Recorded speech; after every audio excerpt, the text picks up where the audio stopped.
Our beloved Trailblazers in the news yesterday, a blurb out of the Combine from Michael Scotto of Hoop Hypes, USA Today product. I tried to get him on the show. I failed very miserably. No response or a no? Couldn't find a contact. Emailed an editor, didn't get a response. I failed pretty hard yesterday on guest booking. His report is that Malcolm Brogdon is picking up steam to be traded. A draft day trade, a pre-draft trade. Thank you. Why didn't we do it at the deadline? Now, this is being interesting how it's reported that could be fetching a first-round pick, and some Blazer fans are ecstatic about that. Like, see, it's gonna be a great return. And I thought at the minimum we were gonna get a first for this, and if it wouldn't have been, I would have not good. Had questions more so than celebrating. But I do think this draft begs the question. No chance they're getting a 24 pick, right? It has to be a 25 pick. I would hope so. I would hope it's another future first-round pick. Okay. Like, that's what you should be stockpiling at this point. You hope at some point in this draft or the next draft, not this draft likely, but the next draft that you land your cornerstone guy through tanking. And then everybody wants to point to the Oklahoma City model. Oklahoma City has all these future picks to play with that they can see how far they go. You were probably right to say don't make a big move at the deadline. Let's just see how this season plays out, see where we're at, and then you go address it with 37 first-round picks from like 2027 to 2032. That's the route you have to go right now if you're Portland. So go get – I don't even care if it's a 2028 first-round pick. Doesn't matter to me. Well, who's the team? I was trying to noodle on that yesterday of like, who's the team that makes sense to get the first? And I there's a few teams you could throw out there for Malcolm, but I'm just wondering like what team it is and how Joe values that pick. I think that will depend on, in terms of how you value the pick, will depend on do you want to pick in the short term or do you want to pick in the long term? Like the Milwaukee picks are. Do you think there's more? What's more valuable to you? I think it depends. How do you on view it? It depends on who you trade him to. If you're trading him to a team who is likely going to win in the next 2 to 3 years, then I don't think a short-term first-round pick is valuable at all. A back end of the first-round pick's not that valuable to me. Sure. Like if you had Milwaukee's picks for the Dame trade this year and next year.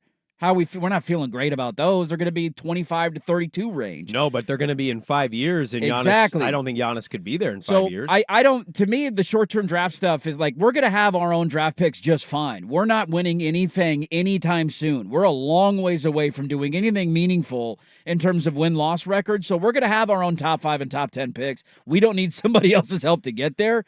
I love the idea of stockpiling future picks 4 to 5 years down the road that you could then either rebuild, find pieces you need in your rotation, or hopefully at some point make an actual trade of significance with all that ammunition. We've got some combine results yesterday from some of the prospects. Reed Shepherd, the guy I told you was my size. Yeah. He jumps 42.5 inches. It's impressive. So he shoots the three and he jumps over everybody. We're definitely drafting him 7th We've overall. got sexier Mac McClung on the board. If you're interested. Yeah. 6'3" white guard who can shoot. Let's do it, dude. Is he right out of the Rex Chapman mold? Or was Rex a little taller? Rex was taller, and also I think he jumped a little higher. A little bit higher. I think Rex had like a 45, 46-inch vert. We going more Tim Legler? We drafted our no, own legs didn't have that he didn't quite level have that of vert. Okay, yeah. now he was shoot, just a though? sharpshooter. He was a good shooter, so yeah. I think he was a 3-time Ooh. 3-point champion at the All-Star game. Look at that. Alex Sard, a 7'4" wingspan. That was really enticing. I mean, he's going to be the number 1 overall pick, right? There's no debate. That feels like a done deal. They got him and the French kid. Yeah. Recharche or whatever. Yeah, I need to look that up because Gundy was throwing an R in there, but the highlight I saw was Recharche. Okay. Recharche. And I just kind of ran with that. I had to spell it out phonetically. Can we just not get that guy in Portland so I don't have to learn how to say that name? That's a tough one. See, that's once you learn beggars can't be choosers here, buddy. You'll learn it. What if he's the best player? I mean, he won't be there at 7, so I don't think we got to worry about it. Bronny came in, as you mentioned, at just under 6 foot without shoes. This is all without shoes. Yeah. Interesting one I thought was Cody Williams out of Colorado. He was 178 pounds. As a reference point, I'm 170. So, and he was what, 6'9"? No, he wasn't that tall. Not quite that tall. He was 6'6.5" without shoes. Yeah, so he's 6'7.5". Call it an inch with the shoes. Sure. 178 pounds, 7'1" wingspan.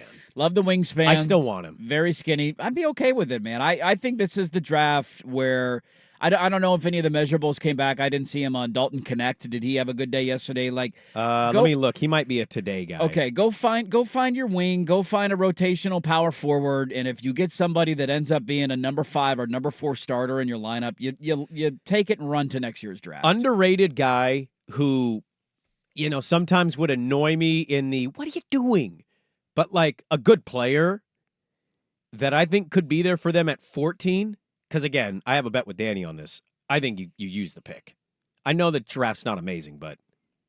What else can you do with the... Who, Yeah, what the hell exactly. are you What are you going to pick get? for? I don't think it's a draft you trade up for either. Why? Yeah, no. No. Well, he thinks he thinks they could potentially trade out of the first with Okay. that second pick. And Why would anybody want that I still pick? think there's I don't guys know. with more potential talent at 7 and 14 than 3/4 of the roster that you have now. You won 21 games. Exactly. There's nothing about this team that we should be like, well, it's on top. Blazers if Edge you had an get article. if you get over the Untouchables. concept There's of no okay, I untouchables. have No untouchables. 0. Yeah. Once you Everybody's available. get out of the stereotype that I have 2 lottery picks, I should have at least 1 NBA All. If you get out of that mindset and just go, okay, is there talent here that is better than what we have on 2/3 of our roster and can help us build something for the future? I think you can find something if you can get over the labels of Sure. it. This dude interests me at 14 if he's there. Colorado's Tristan da Silva is 6'8" Yes. and a 1/4 inch. He was really good last year. He has a 6'10" wingspan, and he's kind of one of these. I don't know if he'll be like this, but just the best comp in my brain with how I watched him at Colorado was Jaime Jaquez. Okay. A bigger guy who can handle the rock, distribute, get a bucket here and there. It's a fair comp, yeah. Kind of how I viewed him in my brain. I'd be all for that, man. Yeah. I think that's where those are the fits that you're looking for. I want a 6'8" guy Yes. that you can give the rock to. Yes. And I'm not panic. Go get the ball from him. Go get. I don't want Al Farouk Aminu again. Stop dribbling. Stop dribbling. Just stop. Oh, and you got a couple of these bigger body guys who are kind of tweeners right now on your roster, which it's frustrating. Like Jabari Walker's a lot of fun to watch, but I just don't know what his long-term fit in the NBA is. He's like a 6'7", 6'8" power forward. You said Jabari Walker? Yes. I mean, at best, he's your 8th, 9th guy. Right, and so it's just I like think at best. But he's not somebody with that size who you can give it to on the offensive end of the floor and say, go get a couple of buckets. Go, we're just going to dump it down to you. Go find a way to score. Like, that's just not necessarily his game. He's a gritty guy. He's a tough guy. He can grab some rebounds. He plays bigger in his body. But I'm tired of these tweeners. Like, get somebody that you can plug into the lineup, especially considering moves that I hope that they make this offseason if they're serious about tanking. I would imagine there's a chance Jeremy Grant's not on the roster. Let's trade his ass away. Anthony Simons could be gone. Malcolm Brogdon should be gone. Robert Williams should be gone. Like, you're going to have some roster spots that you need to fill, and go get one of these guys that can play right away. See what you got. The G League Ignite team has not had a good track record of players from that situation, which is why it got shut down. Ron Holland, who won the LSI when he came here a couple years ago, is on G League Unite. 6'6.5" with a 6'10" wingspan. Okay. I'm cool with that. Yeah. I have a height limitation for 7 and 14. 6'5".